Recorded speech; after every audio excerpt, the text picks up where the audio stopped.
This video is about lighting my model railroad layout. And the reason I undertook this task is because where the model railroad layout was in the traffic pattern on this side of the basement. You can see the door there that leads to my bulkhead, and the layout was right in front of the door, or very close to it. And every time I came in with some material such as plywood, 4x8 sheets of plywood, or any workman came in, they'd always bump the layout, and it was just in a bad location. You had to negotiate around it. The layout was 4 feet wide by 10 feet long, so I decided to move it to the other part of the cellar.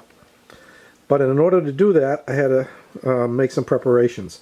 The other part of the cellar is not lit very well, and there's no power over there. So let's talk about what kind of lighting was there.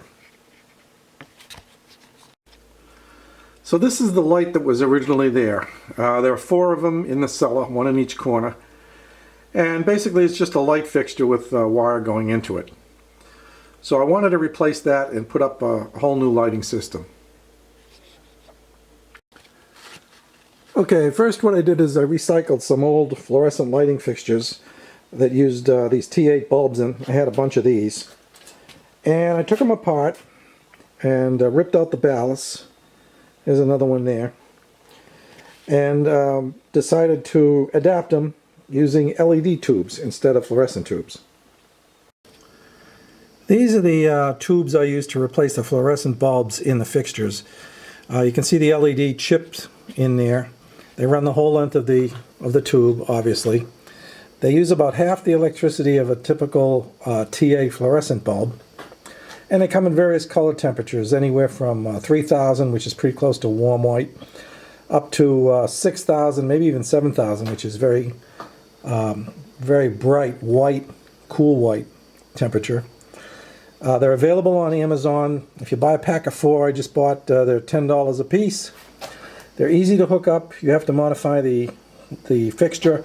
I took out the ballast, which you don't really have to, but I did.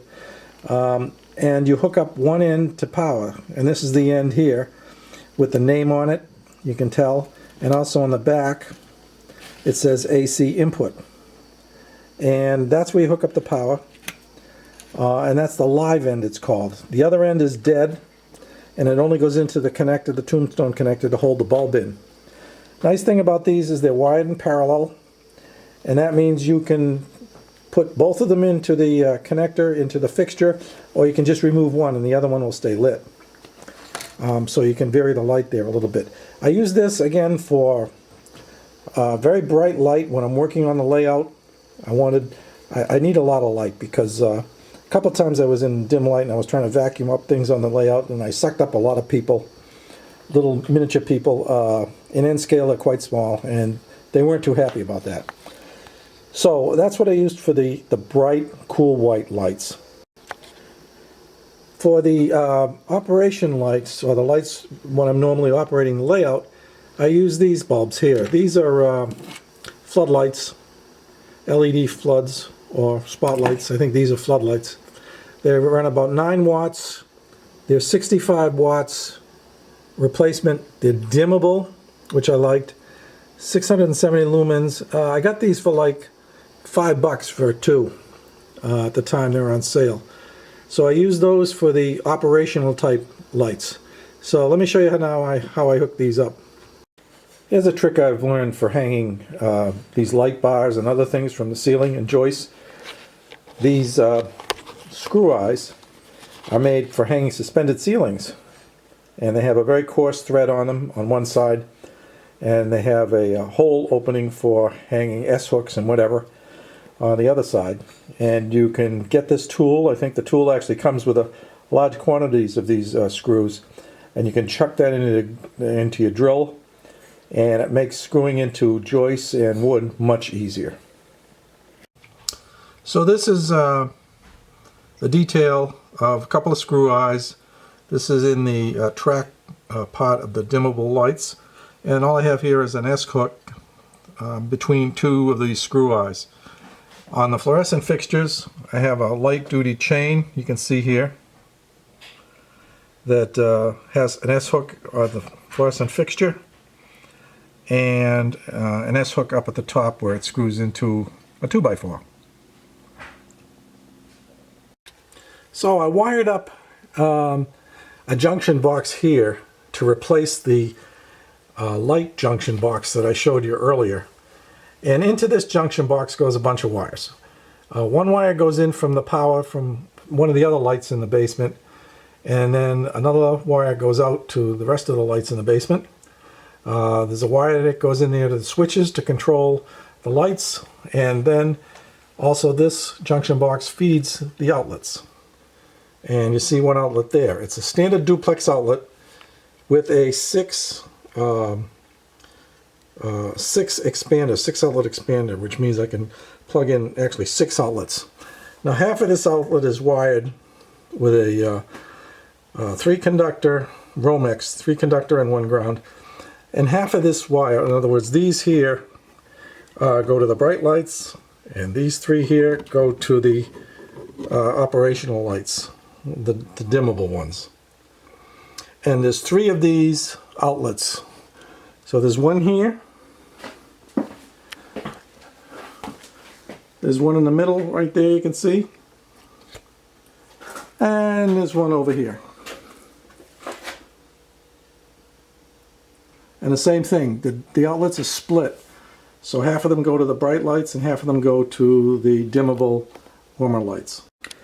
So this is the switch box that controls the lights. On the right here is the switch for the bright lights, and on the left is the dimmable, the dimmer.